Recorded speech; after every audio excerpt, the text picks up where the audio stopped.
राधा राधा नाम जपत है जो नर आठो याम, तिनकी बाधा दूर करत है राधा राधा नाम। राधे राधे, जय श्री कृष्णा। श्री हरिदास कुंज बिहारी की आप सभी का बहुत बहुत स्वागत है आपके अपने चैनल अन्नपूर्णा की रसोई 36 में। आज हम बात करेंगे आषाढ़ माह में लड्डू गोपाल जी की सेवा हमें कैसे करनी चाहिए। तो चलिए शुरू करते हैं आज का ये वीडियो। आषाढ़ का महीना हिंदू पंचांग के अनुसार वर्षा ऋतु की शुरुआत का समय होता है। इस समय मौसम में उमस, गर्मी और नमी बढ़ जाती है। ऐसे में लड्डू गोपाल की सेवा में हमें कुछ विशेष बातों का ध्यान रखना जरूरी होता है ताकि ठाकुर जी को कोई कष्ट न हो और उनकी सेवा शीतल और सुखद बनी रहे। तो चलिए शुरू करते हैं आज का ये वीडियो। सबसे पहले हम बात करेंगे लड्डू गोपाल जी के स्नान की। आषाढ़ के महीने में लड्डू गोपाल जी को रोजाना या दिन में कम से कम 2 बार स्नान जरूर कराना चाहिए, क्योंकि इस मौसम में पसीना और धूल जल्दी लगती है। स्नान के लिए ठंडे और स्वच्छ जल का उपयोग कर सकते हैं।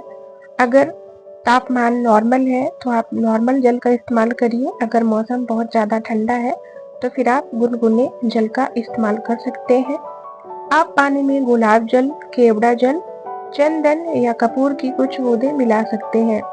इससे स्नान का जल सुगंधित और शीतल होगा और भगवान को ताजगी और शांति का अनुभव होगा। यहाँ पर हम ठाकुर जी के स्नान की तैयारी कर रहे हैं, तो चलिए ठाकुर जी को स्नान करवाएंगे। तो यहाँ स्नान करवाने से पहले मैंने यहाँ पर कांसे की थाली में अष्टदल कमल बना लिया है और यहाँ पर हम ठाकुर जी को विराजित करेंगे। ठाकुर जी का स्नान बहुत ही प्रेम पूर्वक और श्रद्धा के साथ करना चाहिए। आपकी सेवा में बात्सल्य भावना होनी चाहिए। ठाकुर जी की सेवा हम एकदम छोटे बालक के रूप में करते हैं, एकदम प्रेम और स्नेह के साथ। तो चलिए आज का दिव्य स्नान शुरू करते हैं। ठाकुर जी को बहुत ही प्रेम से स्नान करवाएंगे। तो यहाँ पर हमारे तीनों गोपाल जी स्नान के लिए विराजित हो गए हैं। तो चलिए हम ठाकुर जी का स्नान करवाते हैं। जब हम ठाकुर जी का स्नान करवाते हैं तो हमें कृष्ण महामंत्र का जाप करना चाहिए। हरे कृष्ण कृष्ण कृष्ण हरे हरे, हरे राम राम राम हरे हरे। या फिर आप राधा नाम भी कह सकते हैं या बोल सकते हैं। राधा नाम सभी मंत्रों में सभी से श्रेष्ठ माना गया है। तो चलिए ठाकुर जी का बहुत ही प्रेम पूर्वक स्नान करवाएंगे। और हमारे यहाँ पे तीनों लड्डू गोपाल जी विराजित है और बहुत ही प्यारे लग रहे हैं। बहुत ही प्रेम पूर्वक से चलिए लड्डू गोपाल जी का स्नान शुरू करते हैं। हरे कृष्ण कृष्ण कृष्ण हरे हरे, हरे राम राम राम हरे हरे। हरे कृष्ण कृष्ण कृष्ण हरे हरे, हरे राम राम राम हरे हरे। आप चाहे तो आषाढ़ के महीने में लड्डू गोपाल जी का पंचामृत से भी स्नान करवा सकते हैं। यहाँ पर आज मैंने थोड़ा सा चंदन लिया है। चंदन से ही ठाकुर जी का स्नान करवाएंगे और आपको मन में कृष्ण महामंत्र का जाप करते रहना है। हरे कृष्ण कृष्ण कृष्ण हरे हरे, हरे राम राम राम हरे हरे। हरे कृष्ण कृष्ण कृष्ण हरे हरे, हरे राम राम राम हरे हरे। हरे कृष्ण कृष्ण कृष्ण हरे हरे, हरे राम राम राम हरे हरे। हरे कृष्ण कृष्ण कृष्ण हरे हरे, हरे राम राम राम हरे हरे। बहुत प्रेम पूर्वक एकदम छोटे नन्हे बालक के रूप में हम ठाकुर जी की सेवा कर रहे हैं। बहुत ही प्रेम पूर्वक वात्सल्य भाव से ठाकुर जी की सेवा करनी चाहिए। आपकी सेवा में स्नेह और ममता का समावेश होना चाहिए। तो चलिए ठाकुर जी को बहुत ही प्रेम पूर्वक स्नान करवा रहे हैं हम। हमारे ठाकुर जी का स्नान हो गया है।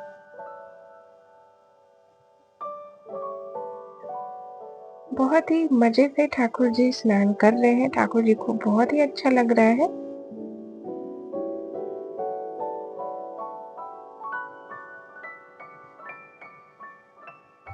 हमारे ठाकुर जी का स्नान हो चुका है। ये ठाकुर जी का स्नान का जो जल है हम इसे तुलसी में या फिर पेड़ों में डाल देंगे।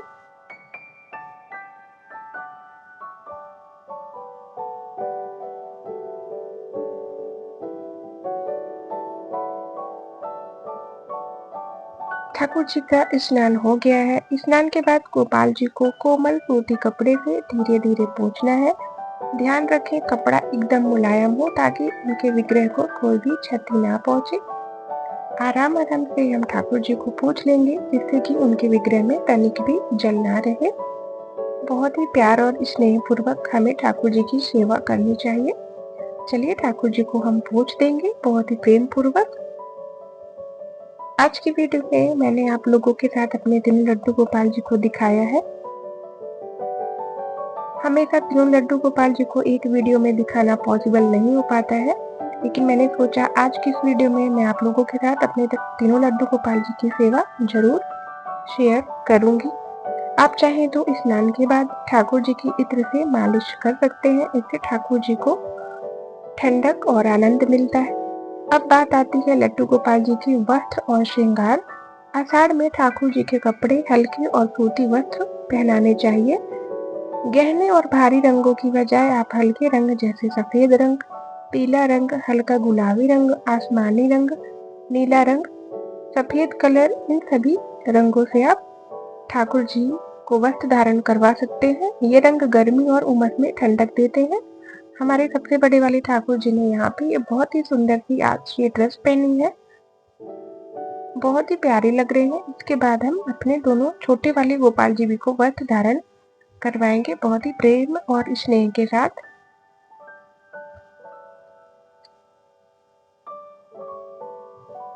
आज मैं अपने दोनों छोटे वाले गोपाल जी को एक जैसी ड्रेस पहनाऊंगी, धोती ड्रेस। इसे मैंने घर पे बनाई है, बहुत ही सुंदर सी कॉटन की ड्रेस है और पहनाने में भी हमारे गोपाल जी बहुत सुंदर लगते हैं।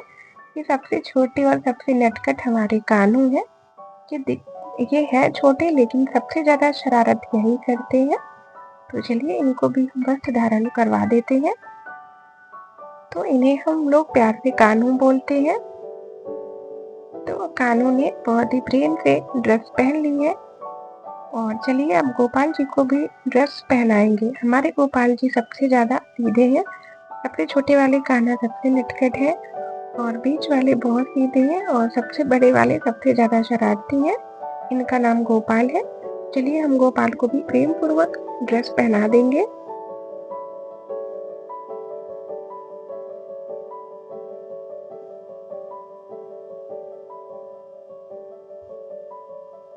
तो हमारे गोपाल ने भी ड्रेस पहन ली है, हमारे तीनों भगवान ने ड्रेस पहन ली है। और इस मौसम में हमें भारी गहने अलंकारों से परहेज करना चाहिए। आप हल्की माला, छोटे झुमके और हल्के मुकुट ठाकुर जी को धारण करवा सकते हैं ताकि भगवान को असुविधा न हो। अगर मौसम अधिक उमस भरा हो तो आप फिर श्रृंगार हल्का रख सकते हैं। इसीलिए आज मैं ठाकुर जी को ज्यादा हैवी श्रृंगार नहीं कर रही हूँ। मैंने श्रृंगार बहुत ही हल्का रखा है और यहाँ पे ठाकुर जी को केश धारण करवा देंगे। तो केश धारण करवाने के बाद हमारे ठाकुर जी बहुत ही मनमोहक लग रहे हैं। हमारे ठाकुर जी के पास अलग अलग तरह के केश हैं। जब ठाकुर जी का जैसा मन करता है मैं वही वाले केश ठाकुर जी को धारण करवा देती हूँ। तो यहाँ पे ये देखिए ठाकुर जी ने केश धारण कर लिया है और ये ठाकुर जी की बहुत ही सुंदर सी कैप है। ठाकुर जी को आज हम कैप पहना देते हैं।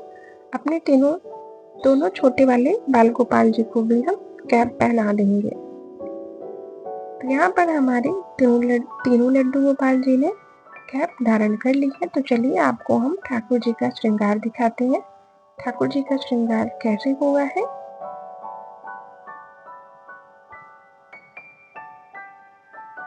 बहुत ही प्रेम पूर्वक हमारे ठाकुर जी का श्रृंगार हो गया है, बहुत ही सुंदर लग रहे हैं। अभी हम ठाकुर जी को तिलक करेंगे। तो ठाकुर जी को तिलक जरूर करना चाहिए। चंदन का तिलक इस मौसम में भगवान को विशेष शीतलता देता है। चंदन में आप केवड़ा या गुलाब जल मिलाकर तिलक कर सकते हैं। इससे भगवान को ठंडक और सुगंध दोनों मिलेगी। तो चलिए ठाकुर जी को हम तिलक करते हैं।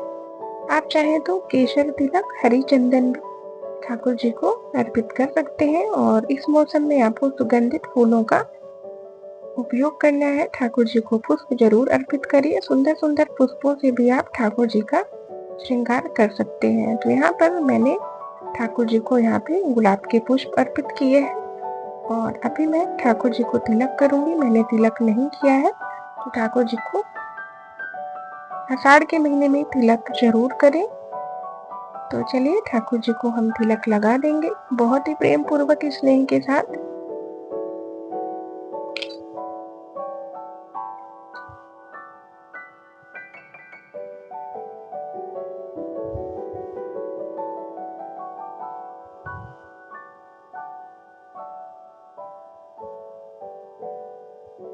और ठाकुर जी के श्रृंगार में तुलसी पत्र को भी जरूर शामिल करना चाहिए। यहाँ हम ठाकुर जी को तुलसी पत्र भी अर्पित कर देंगे।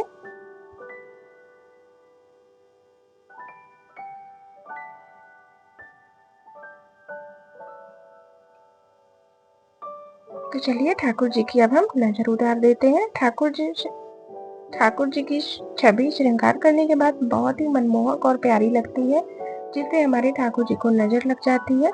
तो ठाकुर जी का श्रृंगार होने के बाद उनकी नजर जरूर उतारनी चाहिए। आप चाहे तो सुंदर सा भजन या आरती गा सकते हैं। तो यहाँ पर ठाकुर जी की आरती हो गई है। और ठाकुर जी का श्रृंगार करने के बाद उनकी दर्पण सेवा जरूर करिए। ठाकुर जी को दर्पण जरूर दिखाइए। ठाकुर जी को भी लगना चाहिए कि आज मैया ने उनका कैसा श्रृंगार किया है। तो मैं ठाकुर जी की दर्पण सेवा कर दे रही हूँ।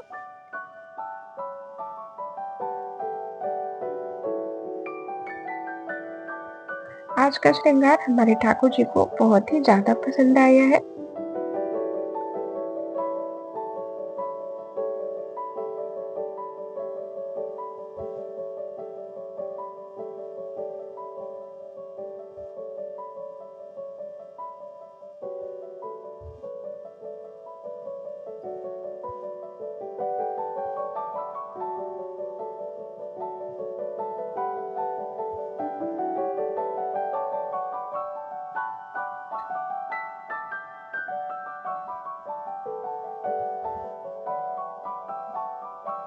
चलिए अब हम बात करते हैं भोग की।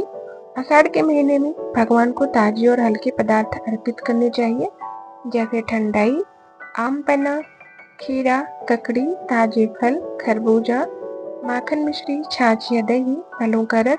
इन सब चीजों का भोग आप ठाकुर जी को आषाढ़ के महीने में अर्पित कर सकते हैं। आपको कोशिश करना है कि तेल और घी से बनी भारी चीजों का कम इस्तेमाल करना है, क्योंकि इस मौसम में पाचन भी मंद रहता है और भगवान की भी उसी तरह कल्पना की जाती है जैसे एक छोटे बालक की। आपको बरसात के महीने में मंदिर की साफ सफाई भी बहुत जरूरी है। इस महीने में नमी के कारण फफूंदी, कीड़े मकोड़े और दुर्गंध जल्दी आ जाते हैं। इसीलिए आपको मंदिर की डेली साफ सफाई करनी है। समय समय पर कपूर या धूप से मंदिर का शुद्धिकरण करना है। गोपाल जी के आसन, वस्त्र और आभूषण भी साफ और सूखे रखना है। तो चलिए यहाँ पर ठाकुर जी को भोग अर्पित कर दे रहे हैं। बहुत ही प्रेम पूर्वक हम ठाकुर जी को भोग अपने हाथ से खिला देते हैं।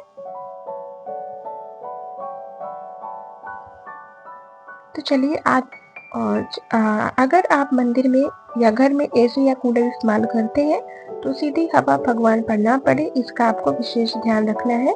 हल्की ठंडी हवा ही उन तक पहुंचनी चाहिए। और सेवा का सबसे महत्वपूर्ण भाग है भाव। भगवान सेवा और वैभव से अधिक अपने भक्त की सच्ची भावना को स्वीकार करते हैं। प्रेम से की गई थोड़ी सी सेवा भी उन्हें अत्यंत प्रिय होती है। इसीलिए आषाढ़ के महीने में लड्डू गोपाल जी की सेवा करते समय हमें इन बातों का ध्यान रखना है। स्नान शीतल और सुगंधित जल से करना है।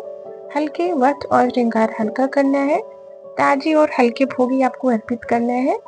मंदिर और वस्त्रों की स्वच्छता बनाए रखना है और सबसे बढ़कर सेवा में सच्चा प्रेम और भक्ति रखें।